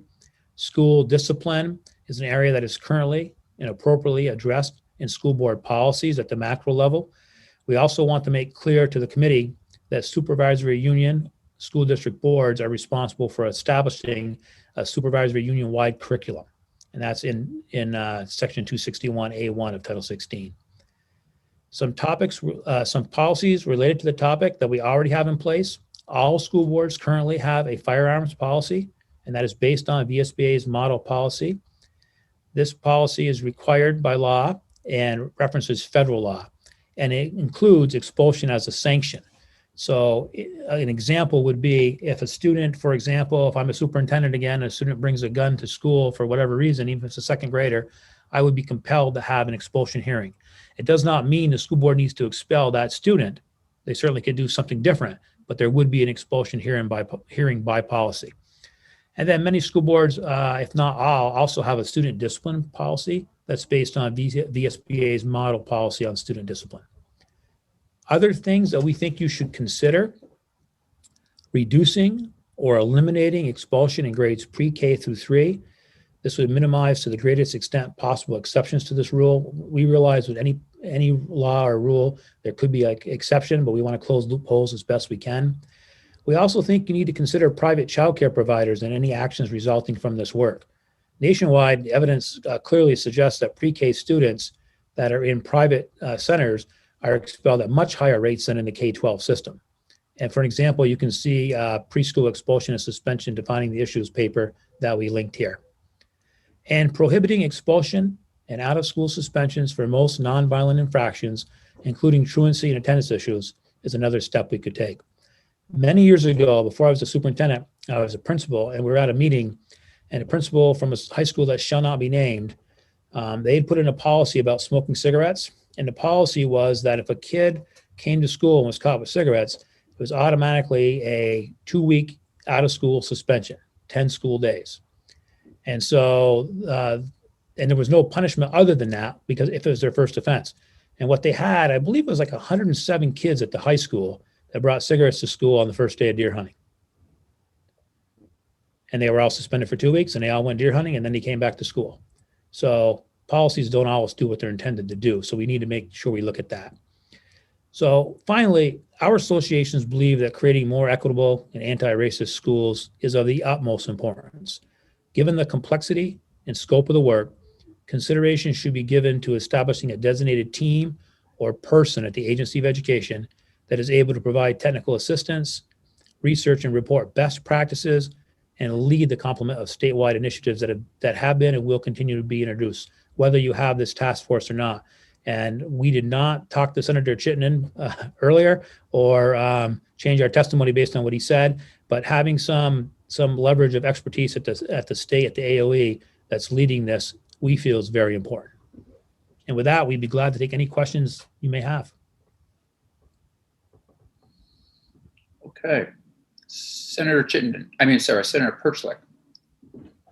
Yeah, thanks, Jay. Your recommendations there at the end about ending expulsions, do you think that's the best place for that is in statute, or do you see that happening at a different level of the education regulatory system? I think it needs to be in statute. I don't think it's gonna happen unless you have it in statute, Senator Perchlik. There are some places that have already done that, and there are exceptions to it.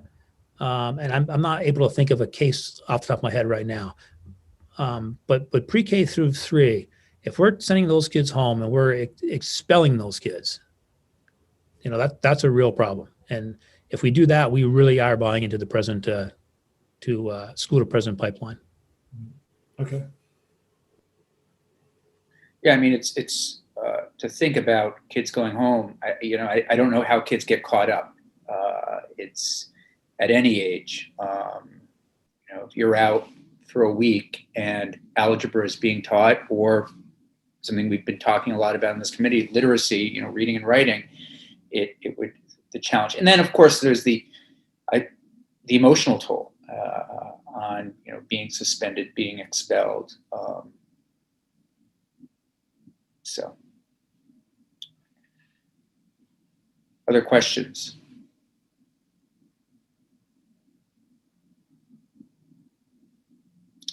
Any comments from others that are being represented by Mr. Nichols?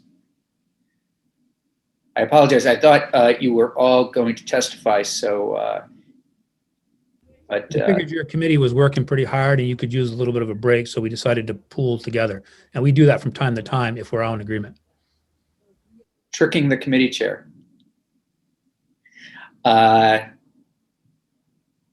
Senator Perchlik. So I don't have your testimony up in front of me. So can you just remind me, I know you recommended changes to the working group or whatever it's called, the task force or whatever.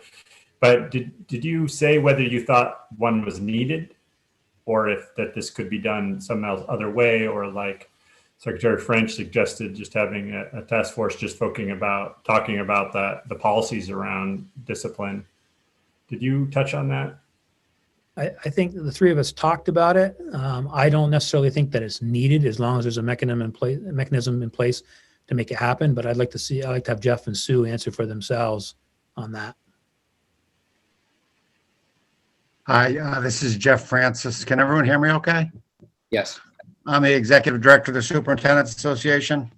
My view on that is that it would be good if expertise was at the agency of education. I think in order to get a broad spectrum of interests, an advisory group of some type is appropriate because there's such widespread community interest in this matter.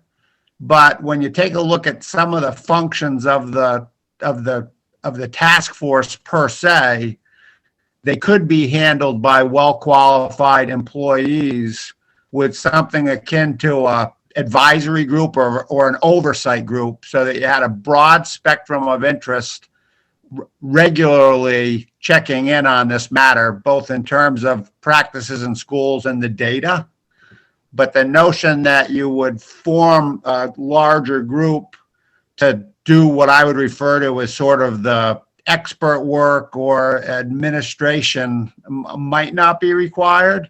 And I also thought that the testimony with respect to weighting toward the mental health side rather than the correction side, that resonated with me.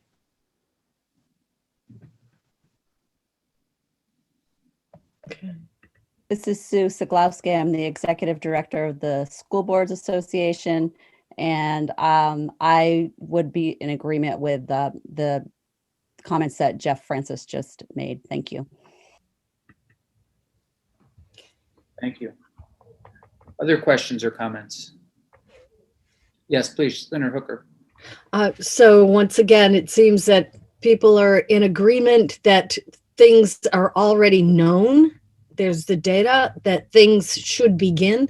So I guess, Mr. Nichols or one of any of the witnesses, where would you recommend that we begin? I'll start, and if anybody else wants to jump in, I think you should start by looking at pre-K through 3 potential legislation that would no longer allow expulsion, in that area. And I also think you should look at legislation that would no longer allow expulsion for nonviolent type of behaviors. I think it's silly to expel kids because they brought cigarettes to school. And I did it many times as a superintendent because policy required me to. But I would much rather see those kids be compelled to be in some type of a smoking cessation program or something along those lines and still be able to continue in school. Those are 2 actionable things that you could jump on right now. So, Mr. Nichols, right now in the state, if student brings a pack of cigarettes to school, are there policies on the books somewhere that would require a suspension or expulsion? Yes, not an expulsion, but there are school districts that have a suspension. Oftentimes what they'll do is have like a 5-day suspension, but you can reduce that by 2 or 3 days by going in front of a committee. And I can't think of the name of it right now, but there's a committee that meets that you can appeal to them and tell them how you're going to mitigate. And it's usually made up of the principal, the guidance counselor, and a couple people. So there are some districts that have that. There are other districts that have policies that are much more, I guess, progressive in nature would be the way to say it, and that would not necessarily automatically call for a suspension. But again, they're developed by the local boards. It's not in reflection of any statute. The only real statute thing on expulsions, one, you can't expel a kid more than 10 days unless you have a school board hearing. And then if the kid's a special ed kid, there's a manifestation determination related to their disability that you have to go through. I'm not going to spend time on that. And in terms of expulsion, typically by Vermont law, a kid can only be expelled for the remainder of the school year or 90 days, whatever is greater, unless it's a gun-free schools violation, a weapons violation, and then it could be 1 calendar year. So in terms of the amount of expulsion, we already are I think we're in a better place than most states. Many states still, expulsion could mean you're gone from that school, forever. I hope that helps clarify a little bit. So what usually happens in those situations when a student is expelled? In other words, Senator Sears was in here talking earlier, he started a program, 40 years ago, 45 years ago, that, really was for those students. But what happens now in those cases? It depends. Sometimes students, and I'm thinking more about older students. Yeah. Sometimes they'll go to enter an adult ed program, Okay. if they're actually expelled. I can think of one case where a student left school and came back the following year. He actually he brought a weapon to school and threatened another person with it. He was out for a full year, and we really felt he was a risk. And there's been other cases where typically school boards, you'll run a hearing and the parents will be there and the student will be there. If the student's over 18, he or she can decide if the parents are there. If the student's under 18, then the parents have to be there and they'll have their counsel with them. And the superintendent would basically work as sort of like the judge running the process, and the school board would serve as the jury. And the principal would make a recommendation on what they thought should happen. The parents would make a recommendation on what they thought should happen. And ultimately, the school board would get to decide, up to and including the possibility of expulsion for the rest of the school year or 90 days, or in a gun-free schools violation calendar year. But boards usually want kids back in school. It's just if it's a situation where it's such a safety issue to everybody else, that's typically where that would come in. Thank you. So, I'm in this moment, and we'll have a committee discussion, a little bit afterward, but it's like everybody's saying, we do have a lot of data. We have a lot of information here. There are steps that we possibly could take legislatively, or the agency could direct us. It doesn't seem productive to wait before making some of these, these changes. So I appreciate that. Anything else?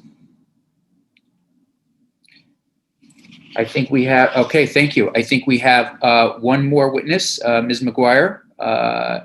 Thank you, Mr. Nichols, Mr. Francis, Ms. Zaglowski. Appreciate all of you being with us, and certainly more than welcome to stick around. And Mr. Francis, we'll see you tomorrow at 11 a.m., correct? Or at least I will, for the superintendent's meeting. Yes, looking forward to it. Thank you. Thank you.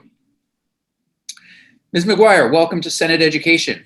Thank you. To have you with us. If you would please introduce yourself, tell us a little bit about the organization you're representing, and weigh in on S16. We would appreciate it. Great. Thank you so much for having me. My name is Erin McGuire. I am the Director of Equity and Inclusion for the Essex Westford School District, but today I am here representing the Vermont Council of Administrators of Special Education. And we also reside at 2 Prospect with some of the other organizations that you just heard from collectively. And the organization represents a group of people who really are advocating for students with disabilities in schools every day. So it is really one of the only organizations at 2 Prospect that really focuses in on a group that is marginalized within the concepts that we're talking about here holistically. And so we thought that it was important to come forward and have a conversation with you about S16. I think the first thing I'd like to share is gratitude for focusing in on this issue. VCSEA definitely has a strong emphasis on equity related to our hopeful forward movement for the state for students with disabilities, but also would like to take a moment to recognize the importance of what we describe as intersectionality in the area of equity. And for our work this particular year and going forward, we really are focusing in on the intersectionality of race and disability. And I appreciate some of the comments that have been made around ensuring that we really do bring the conversation forward about students with disability in the context of discipline. I'd like to make a couple of statements about VCSEA as it relates to disciplinary practices in our conversations as as of late, which is that we are really at a point where we're questioning why we would ever remove the opportunity for education for any student based on behavior. We know that behavior is communication, and sometimes behaviors can be highly problematic, very complicated, and very challenging to address. And there are circumstances of safety. I think that Jay did a good job at describing some of those kinds of events where we need to think very carefully about how we engage and what we do for students to help them forward, given how significant their behaviors become. And we're also really beginning to question why we have zero tolerance policies to begin with, and what it is we think that we're doing when we have zero tolerance policies related to students. That's really for all students, but particularly for students with disabilities who already have had an experience where I would say the education system has yet to really find its way into being able to meet all of their needs sometimes. And so already the general education system is really struggling to meet their needs. We've added special education. If those things all fail a student and it's not working well for them and they end up in a disciplinary situation, and then education is removed, it really starts to beg the question. And I think Senator Campion, you spoke about that briefly just a few minutes ago. So I just wanted to share that VCSEA as an organization is really beginning to contemplate that because of the inequities that we create with how we treat behavior. For students who are coming to us with behaviors that aren't hitting those thresholds, they get access to education. And then the students who are having the most challenging behaviors, I might argue that those are the students who need us most, maybe. And so questioning sort of what is this systemic behavior that we have about removal of education as a right from students for periods of time. It doesn't mean that we don't need to behave differently as educators with those students to keep others safe in those moments. So I would just offer that in addition to what some of the other people have testified to here today. VCSEA also does support the intent and wonders about action. So in our legislative priorities, as we talk about equity, we are in line with the Agency of Education in the importance of curricular representation for all students seeing themselves within their materials and the lenses through which we instruct both current as well as historical events. One of the things that hasn't been talked about here today that we really feel is related to this topic is the diversification of the educator workforce, and really feeling like we need to have a conversation about the diversity of our workforce and need to move forward with that as we think about how we have these conversations about disciplinary action in schools, and then also would extend that concept into the design of any statewide committee that was created to make sure that there is voice for a variety of people, especially those people who have historically been denied power and voice in the past, and be careful about who we center in that work. And then we also really support a conversation about policymakers thinking carefully about how we ensure equity-centered policy development in our state. And that includes related to discipline practices, among a myriad of other practices in our schools, to make sure that we're carefully considering what we need to be doing. I'm thoughtful about our goal in this conversation about changing practices in schools and how you use committee structures at the state level or task forces at the state level to actually change practice. And I would encourage us to think about that and make sure that as we have a conversation about any task force on discipline, that we're clear about outcomes that will actually change practice. I think that goes to the point of what data do we have and what do we already know, and do we really need to prove things more to ourselves? And maybe we do. And I do think high quality data collection is critical in our state. We need to be able to know where we are.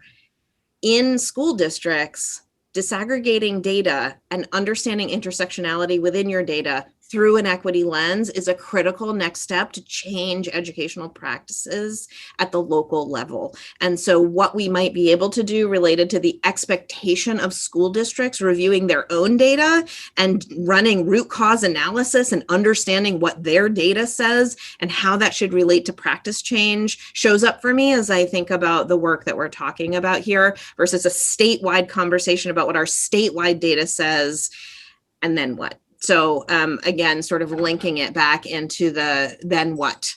I would also like to just make some brief comments about the constitution of a committee.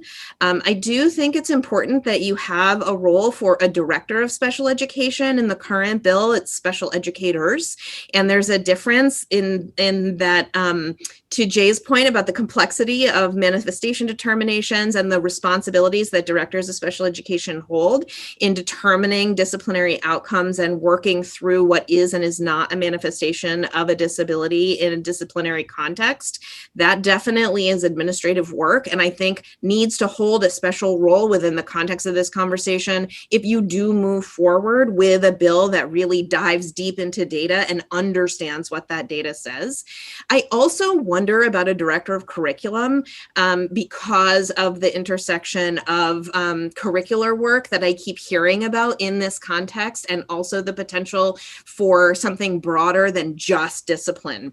In my written testimony, what you'll notice is that there is this question about discipline and then also what else, because discipline is one aspect of data that we need to look at. I know that the work that Susanna has done across the state, Ms. Davis has done across the state, thinking about these issues has not just focused on one data point.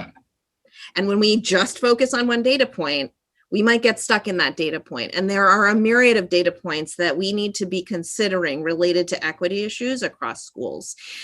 There are a number of people, including myself, who have now come forward and started to do equity leadership in schools. And so school districts have equity leaders in them and equity coaches. And I just have to wonder whether or not that is also an important role to hold. And I would add to make sure that students and other stakeholders are part of this group, related to my comments earlier about voices that often are not at the table. Intersection and connection with other work happening on equity feels important. And I don't have an answer for you about how to do that. You all were talking briefly about that. How many reports are out there? How do we make those connections? Who would pull those together? I think those are the right questions to be asking because we do want a comprehensive picture to think forward and make decisions about what will we change. Is it the exclusionary practice pre-K3? Is that the right next step? Maybe. But I think thinking about the context of all the information that's been collected in the state on these topics, and then thinking about that would make good sense. And then I also, in closing, I would just offer an important conversation to be had about what happens for students in schools when the plans don't work and they become highly dysregulated and need to regulate in ways that take them away from a space of their learning circumstance and need to regulate and return, and to see that differently than discipline.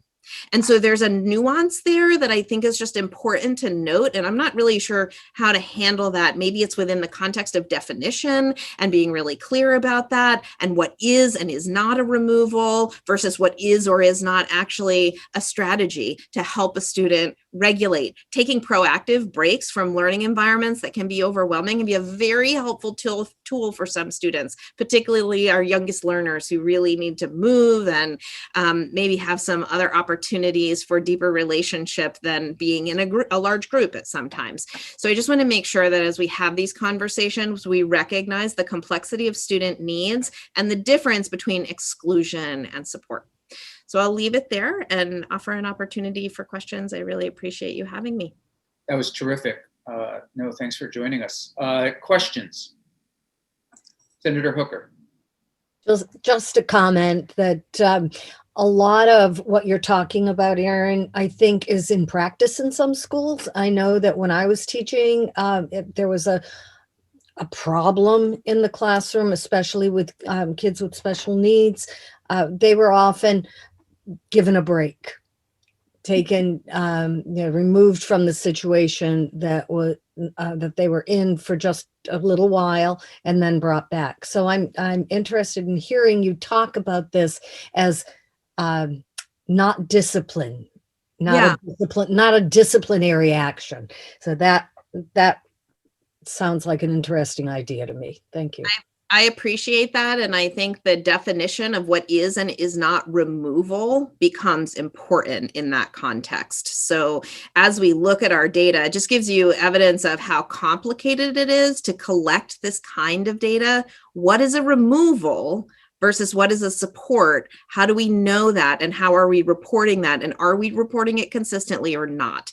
It's just an example of how I think sometimes the data ends up challenging to collect and be confident in.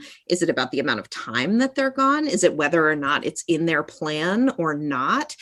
Is it whether they're on a plan or not? And so, who is that available to and who isn't it available to? So I do think making sure that whatever we do, we are thoughtful about what we consider a removal versus a support. And when it is a removal, making sure we're clear about when can you remove a student from education and why, and what is our obligation to provide education even when it isn't safe to be present, and how do we think about that? Great. Other questions or comments? Ms. McGuire, I hope you'll continue to follow our work on this and look forward to partnering with you on this, and I'm sure other issues going forward.